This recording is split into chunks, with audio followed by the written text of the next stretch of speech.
Mike, you got a question? You had a couple contributors have bigger nights than they normally have been having this season, Marcus Saul and Markieff Morris. What do their performances say about the collective group effort is going to take to get through whatever time that you don't have AD? Yeah, we got a lot of good players, and those two are definitely two of them. Those guys were really good tonight. Keith in particular knocking out some big threes, but Mark being a little more assertive offensively. Obviously, he's out there with AD and Bron a lot, and he's thinking facilitate.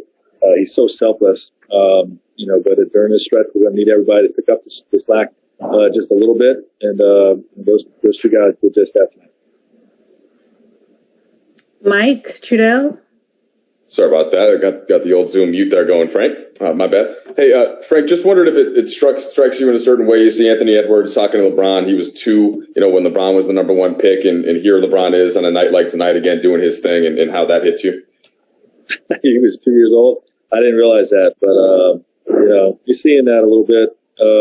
Obviously with Bron being his 18th year, you see it in football. Obviously with the Super Bowl with Brady and Mahomes. It's just a testament to what Bron's doing at this point in his career.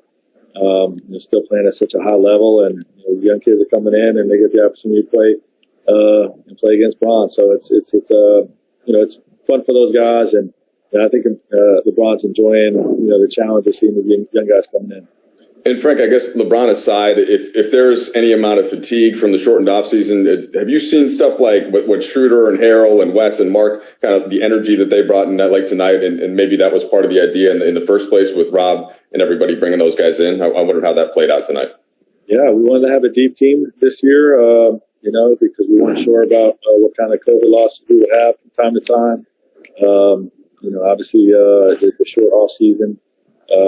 We knew it was going to be a concern with potential injury, and I like what we have to go to war with. In this stretch where we're going to be without Anthony Davis, we got to have a deep team, and they got a lot of guys on this roster I believe in. So we're going to have the mindset we got to continue to win every night, every time we take the floor, and start strong tonight. Kyle. Hey, Frank. Sorry, I was just thinking about how old I was when Anthony Edwards was 2. With Cat, obviously he had a good, efficient shooting night, but only 15 points from him. How do you feel about how you guys just kind of kept the ball out of his hands, especially late? And does that bode well, do you think, for just how you'll cover good big men without AD? Yeah, well, there's two parts of it, right? I mean, a guy like Cat can hurt you in so many different ways. I thought Mark really competed in terms of the low post action and communicated well when we needed to, switch out on a 3-point attack, and our guards really listened up. We didn't do a good enough job with Joker and even with Horford before that, in some ways Valanciunas. But our guards were really locked into getting back out to the 3-point line of Towns. And when he came down inside, I thought Mark was terrific in that matchup. And even Trez competed well in his minutes and when they were matched up together. So both centers did a really good job tonight on the big fella. BT? How you doing, Frank? Good, BT. How you doing? I'm doing great, man. I'm just wondering, what were your conversations like with the team once you guys found out AD wasn't going to be playing? And what is it like to see LeBron James just to continue to play at this level?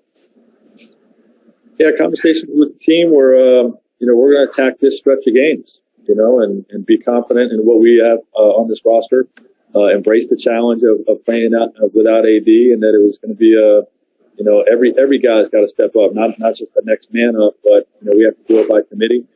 And I think you saw that tonight. And in terms of watching Bron every night, he just continues to impress and do things that guys are not supposed to be able to do at this point in their career. So still playing at an extremely high level.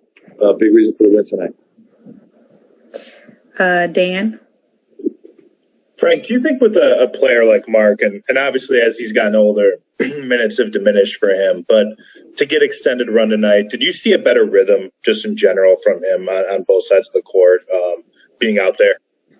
Definitely. He's with a new team and a unique situation playing with two big time stars in Bron and AD.